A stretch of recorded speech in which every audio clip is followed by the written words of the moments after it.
Bonjour à tous. Aujourd'hui, Vénus passe en Lion. C'est une énergie complètement différente. Et dans quelques jours, le 27, elle va faire son opposition à Pluton. Dans le Lion, Vénus nous parle des arts. Elle nous parle du beau. Elle nous parle du théâtre. Elle nous parle de tout ce qui fait le plaisir de la vie au niveau esthétique. C'est une Vénus qui est différente de la Balance, du Taureau, qui est beaucoup plus un plaisir centré pour le Taureau sur le côté gustatif, sur la Balance, l'équilibre, la beauté. Dans le Lion, il y a un côté les arts majeurs. On retrouve aussi cette sensibilité dans le Poisson. Quel est mon rapport à la beauté du monde? Dans une période de chaos, dans une période difficile, la question du beau vient parler à l'âme. Et alors, ce qui est intéressant, c'est de voir que Mercure est toujours dans le Lion. Donc, il y a cette capacité à se reconstruire, à se recréer dans une édification positive de soi-même. Et ça va me parler, bien entendu, de ma confiance en moi, de ma capacité à me trouver beau ou belle, mais pas au niveau forcément esthétique. On n'est pas dans un culte de soi, dans du narcissisme. On est plutôt dans je m'apprécie, je me reconnais dans ma valeur, puisque le lion est aussi le signe de la valeur. Et comment je vais arriver à créer cette confiance en moi qui est la base de ma réalité personnelle. Et très souvent, quand j'ai un amas en lion, eh bien, chez un consultant ou une consultante, vient se poser la question de la confiance en soi. Et rien de grand, rien de posé dans sa vie ne se fait sans cette fameuse confiance en soi. Alors Vénus arrive dans le lion, je vous ai fait la carte de l'Ingre, avec un très bel aspect à Saturne, la nécessité de créer, de construire quelque chose, la part de rêve aussi avec Neptune, comment je vais pouvoir vivre mon rêve. Vénus en Lion prédispose à rencontrer quelqu'un, à s'ouvrir à l'amour.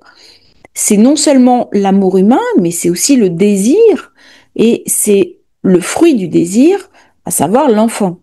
L'astrologie est basée sur des archétypes primordiaux que sont le couple, la rencontre et l'enfant qui est le fruit de l'amour. Dans le lion, il vient aussi me parler de finances, de financier et des tensions financières que je peux avoir.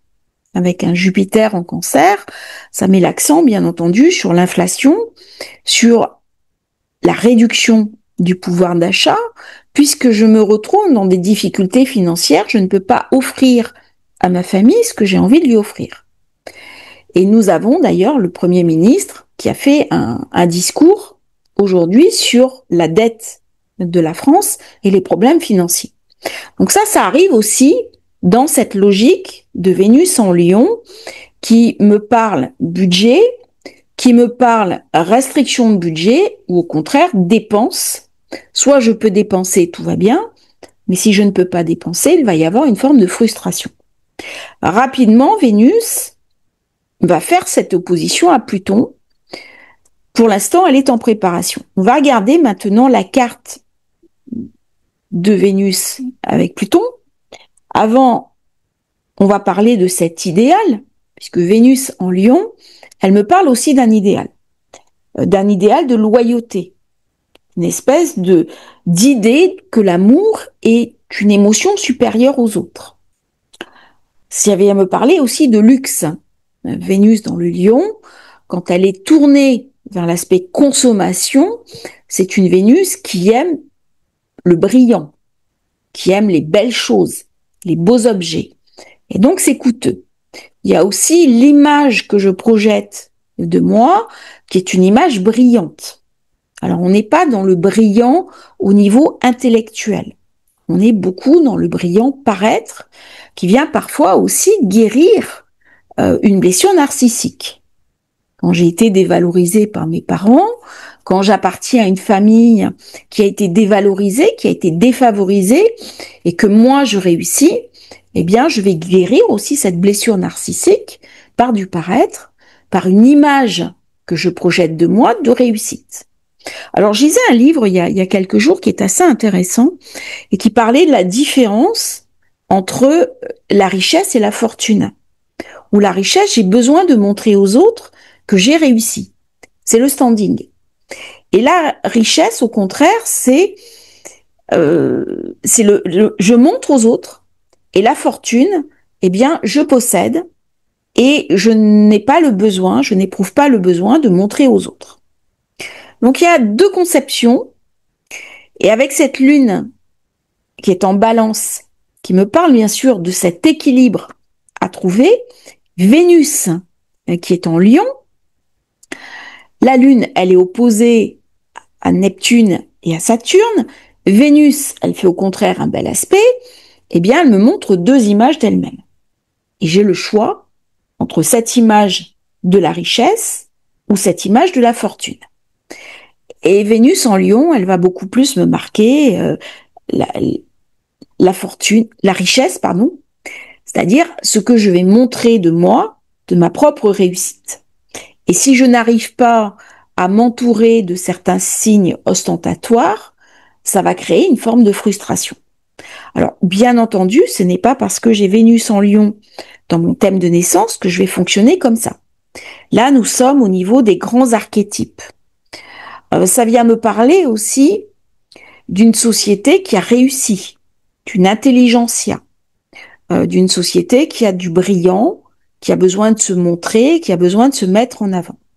Ça vient me parler aussi des gens de spectacle, des gens de scène et des artistes. L'artiste est celui qui se met dans la lumière. Quand on a un artiste de théâtre, c'est celui qui est sur le devant de la scène. Donc on va capter la lumière.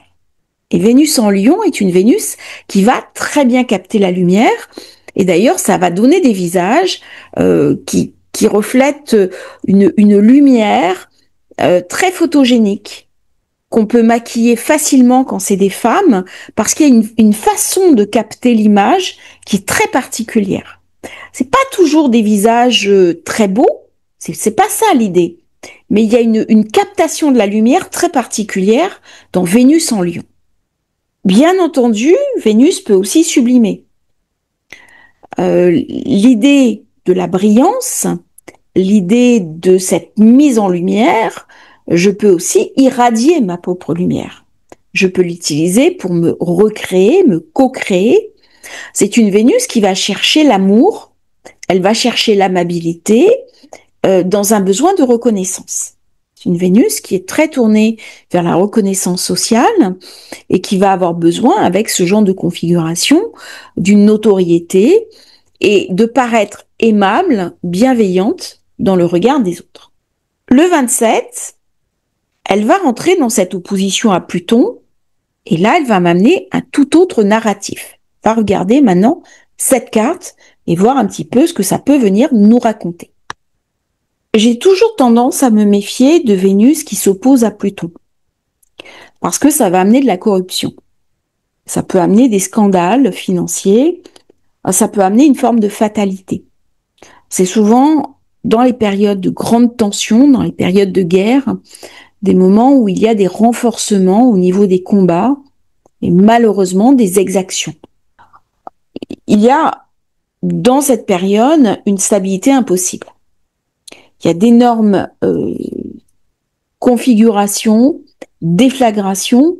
Ça me fait toujours penser à la chair qui se disloque. Et donc c'est terrible. Et si on regarde bien cette carte, nous avons le Soleil qui fait toujours ce iode avec Saturne, Neptune, avec Pluton. Et là, on ressent cette tension, ce conflit de Vénus, cette opposition où on ne peut pas trouver la paix. On ne peut pas trouver l'apaisement. Il y a vraiment quelque chose d'une corruption en plus. Donc, dans cette période, il va y avoir sûrement des renforcements de combat, il va y avoir sûrement des dossiers sulfureux qui vont sortir, peut-être des personnalités publiques, des personnalités du show business qui vont être éclaboussées. C'est toujours des périodes difficiles. Alors bien sûr, on va parler d'un idéal de loyauté. mais avec Pluton, ça se désagrège. Il y a quelque chose de délité, il y a quelque chose d'abîmé. Alors si vous avez cet aspect dans votre thème de naissance, c'est un aspect dont je me méfie un petit peu. Parce que ça va faire des personnes qui ont vécu des épreuves affectives, des épreuves douloureuses, des épreuves où il y a eu de la trahison, où il y a eu une forme de corruption de la chair.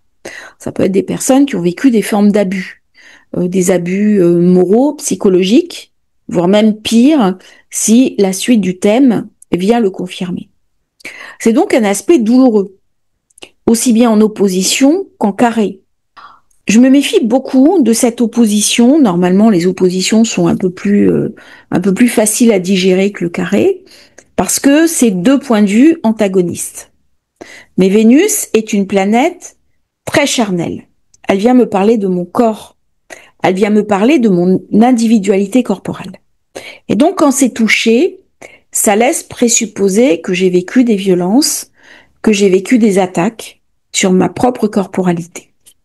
Et durant ces périodes, quand j'ai cet aspect de Vénus-Pluton qui s'oppose, eh bien, c'est des moments parfaits pour aller guérir, pour aller regarder mes propres blessures personnelles. Non pas pour lécher mes blessures. C'est pas un acte gratuit. C'est un acte de guérison. Surtout quand j'ai une flèche qui est dirigée vers le soleil. Le soleil vient me parler d'illuminer. Dans la Vierge, il me parle de guérison. Donc c'est un moment où, individuellement comme collectivement, on est invité à regarder ce qui se passe au niveau des corruptions, au niveau d'une société qui se désagrège, au niveau des pertes de repères. Pluton qui s'oppose à Vénus, il n'y a plus d'illusion. On est au-delà de l'histoire. Il n'y a plus de morale. Et heureusement, Pluton est soutenu par Uranus, par Saturne-Neptune, mais attention, il devient hors limite. Ça veut dire que là, il peut devenir ivre de rage, empêtré dans quelque chose qui le dépasse et de particulièrement dangereux. Donc là, place à la vengeance. Place à ce que je ne peux pas exprimer par un acte pacifique. On n'est pas du tout dans du pacifisme. On est dans une violence qui ne se contrôle plus et où la rage qui m'habite va s'exprimer de manière anachronique, de manière erratique au niveau collectif. Au niveau géopolitique, Vénus est l'accord, c'est la diplomatie. Quand j'ai une opposition à Pluton, je suis vraiment dans des points de vue qui ne sont pas restaurables, qui ne peuvent pas s'accorder. C'est-à-dire, je suis vraiment dans deux mondes totalement différents. Vénus, elle ne rencontre pas Hadès. Pluton, c'est le dieu des enfers. Il est dans son monde secret. Et Vénus, elle est au contraire dans le visible. Elle est dans le plaisir de la vie. Elle est dans la charnalité. Et quand elle s'allie à Pluton, ça va donner des sensualités, des sensorialités très épicées, un petit peu interdites. On va explorer des domaines sulfureux de sa sexualité. Par contre, au niveau collectif, qu'est-ce que ça peut donner? Eh bien, ça va donner des scandales. Des scandales dans lesquels peuvent être mêlées des personnalités publiques. Il y a eu un fait divers malheureusement terrible, avec 4 cadavres qui ont été retrouvés à Choisy-le-Roi. On a parlé d'un serial killer, et l'un des mobiles évoqués serait le côté homophobe. Alors ça reste à confirmer, mais avec Vénus opposé Pluton, il peut y avoir quelque chose comme ça. C'est-à-dire, je n'accepte pas ta différence. Et donc, je vais te détruire parce que ta différence vient heurter ce que je suis. Et c'est ce côté extrémiste de Pluton qui est porté par cet aspect. Au-delà de ce fait divers, on rentre dans une période où Pluton devient hors limite. C'est pour ça que cet aspect est intéressant. Parce que la prochaine éclipse se fera avec un Pluton hors limite. Et bien entendu, ça renforce ce côté extrême. ça va me parler de confirmation où quelque chose ne peut plus continuer comme ça. Il faut que ça explose. Il faut que la société en entier, dans son intégralité, se transforme, mais elle rencontre des résistances. En fait, nous avons une fausse idée que les choses sont permanentes. Cette idée de l'impermanence des choses, cette idée de l'aléa, ne fait pas partie de notre matriciel. Et c'est très dangereux. Pourquoi? Parce que nous sommes persuadés et nous nous auto-persuadons que rien ne change. Alors que, en fait, le monde est toujours dans une évolution permanente. C'est l'idée de la grenouille.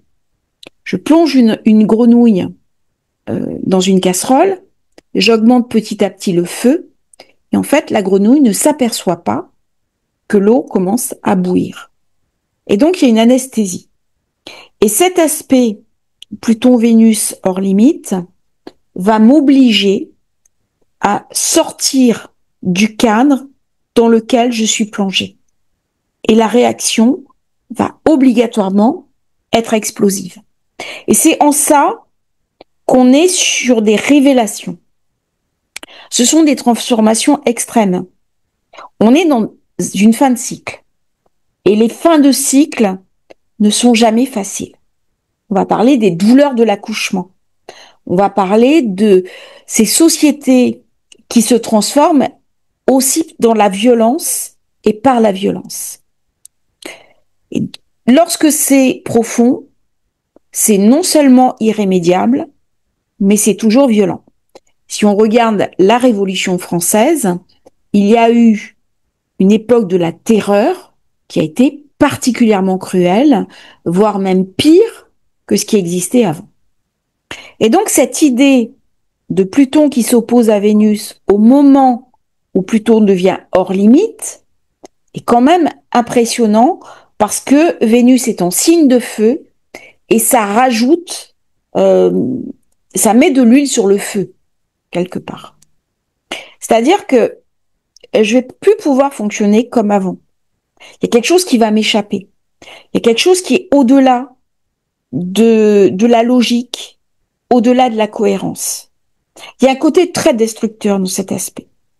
D'autant plus que c'est des dépassements qui ne se feront pas dans le consensus. Vénus, c'est la planète du consensus. C'est la planète de l'accord majeur. Et là, c'est le plus fort qui l'emporte. Donc il y a quelque chose d'amoral dans cet aspect. C'est le fort qui impose sa puissance, son pouvoir aux faibles. Et c'est le plus fort qui l'emporte. Et il ne peut pas y avoir de rééquilibrage parce que Soleil fait un quinconce à Pluton. Donc là, c'est le côté destructeur de Pluton qui est mis en avant.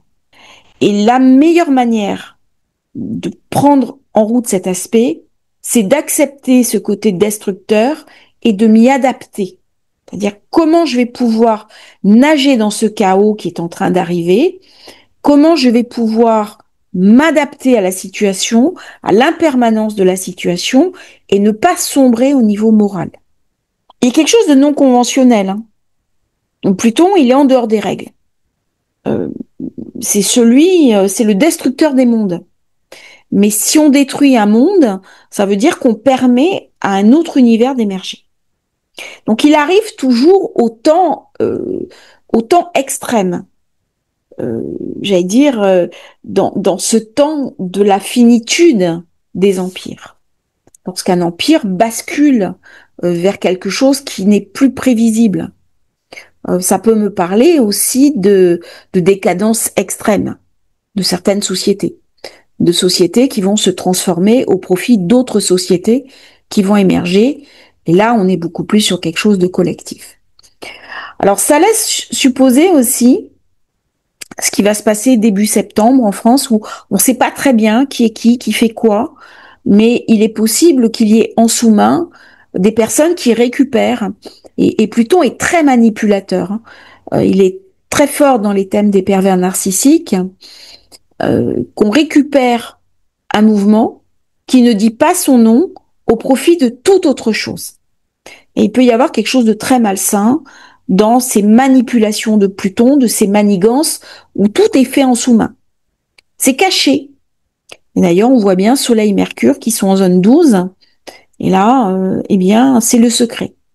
Alors, dans cette période, les services secrets vont être très sollicités.